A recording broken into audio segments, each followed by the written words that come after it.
नमस्कार, भाग्यशेष वार्ता डिजिटल मीडियामध्ये आपलं सहर्ष स्वागत करत आहे। आज रोजी नांदेड येथे डॉक्टर दीपक भाई केदार यांच्या वाढदिवसानिमित्त श्रामनेर प्रशिक्षण केंद्र कुरगाव नांदुसा आणि नंदनवन कुष्ठधाम नेरली येथे फळवाटपाचा कार्यक्रम करण्यात आलेला आपण पाहू शकता। ऑल इंडिया पॅन्थर सेना राष्ट्रीय अध्यक्ष लोकनेते संघर्ष नायक डॉक्टर दीपक भाई केदार यांच्या वाढदिवसानिमित्त ऑल इंडिया पॅन्थर सेना नांदेड जिल्ह्याच्या वतीने सामाजिक बांधिलकी जपत आज श्रामनेर प्रशिक्षण केंद्र कुरगाव नांदुसा तसेच नंदनवन कुष्ठधाम नेरली येथे फळवाटपाचा कार्यक्रम करण्यात आलेला आहे। यावेळी उपस्थित कार्यकर्त्यांनी दीपक भाई केदार यांच्या सामाजिक बहुजन समाजाच्या न्यायासाठी सुरू असलेल्या संघर्षपूर्ण कार्याचा गौरव केला। या कार्यक्रमास ऑल इंडिया पॅन्थर सेना नांदेड जिल्हाध्यक्ष तथा महाराष्ट्र संयोजन माधवरावजी भालेराव पॅन्थर सुरेश सावते जिल्हाध्यक्ष जिल्हा महासचिव पिनाजी गायकवाड आनंद जोंधळे सर रणजित रणवीर नारायणजी गजबारे सिद्धार्थ सावते कृष्ण गजबारे मनोज सोनकांबळे महिला आघाडी येळेगाव शाखा पूजा सावते व तसेच मनोज सोनकांबळे ऋषिकेश भद्रे शैलेश नरवाडे आकाश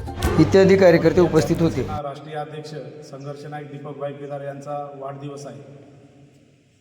आम्ही हा दिवस स्वाभिमान दिवस म्हणून साजरा करत आहोत। कुरगाव श्रामनेर प्रशिक्षण केंद्रात पूजनीय भंते पयाबोधी महाथेरो यांना आम्ही छोटीशी आमची भेट म्हणून सेवा म्हणून छोटंसं दान आम्ही देत आहोत। आणि मी समाज बांधवांना एवढंच सांगतो, जो व्यक्ती समाजासाठी अहोरात्र आपल्या जीवाची पर्वा न करता धावत असतो, त्या व्यक्तीचा आपण वाढदिवस साजरा करणं हे आपलं कर्तव्य आहे। आणि ह्या महिना वर्षवासाचा आहे, त्या निमित्तानं पण आम्ही एक छोटीशी भेट म्हणून आमची सेवा म्हणून फळ वाटप करत आहोत। जय भीम, जय श्रीराम। ऑल इंडिया पॅन्थरचे राष्ट्रीय अध्यक्ष सन्माननीय दीपक भाई केदार यांचा वाढदिवस असल्या कारणाने नांदेडच्या ऑल इंडिया पॅन्थरचे भीमरावजी माधवजी भालेराव आनंद जोंधळे साहेब या ठिकाणावर आहेत, रतन आहे, सर्वच भीम आर्मीचे ऑल इंडिया पॅन्थरचे पदाधिकारी या ठिकाणावर दरवर्षी दीपक भाई केदार यांच्या वाढदिवसाच्या निमित्ताने या ठिकाणावर फळदान करत असतात।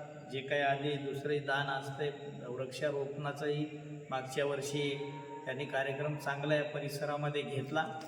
दीपक भाई केदार यांची समाजाच्या प्रतीची तळमळ ही आपल्याला पाहायला मिळते। ज्या ज्या ठिकाणावर कुठे अन्याय अत्याचार होत असतो त्या ठिकाणावर सगळ्यात अगोदर जाणारं व्यक्तिमत्व सध्या युवामध्ये दीपक भाई केदार हे आपल्याला दिसायला पाहायला मिळते।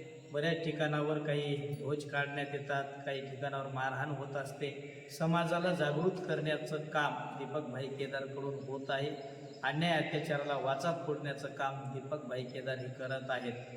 त्यामुळे दीपक भाई केदारांचा वाढदिवस करणं म्हणजे एक आनंदाची गोष्ट आहे। आणि त्यांच्या भावी जीवनासाठी त्यांचं भावी जीवन सुख समृद्धीचं यशाचं जाऊ आणि समाजकार्य त्यांच्या हातून उत्तरोत्तर घडत राहावं अशी मंगल कामना या ठिकाणावर व्यक्त करतो। त्यांना खूप शुभेच्छा देतो।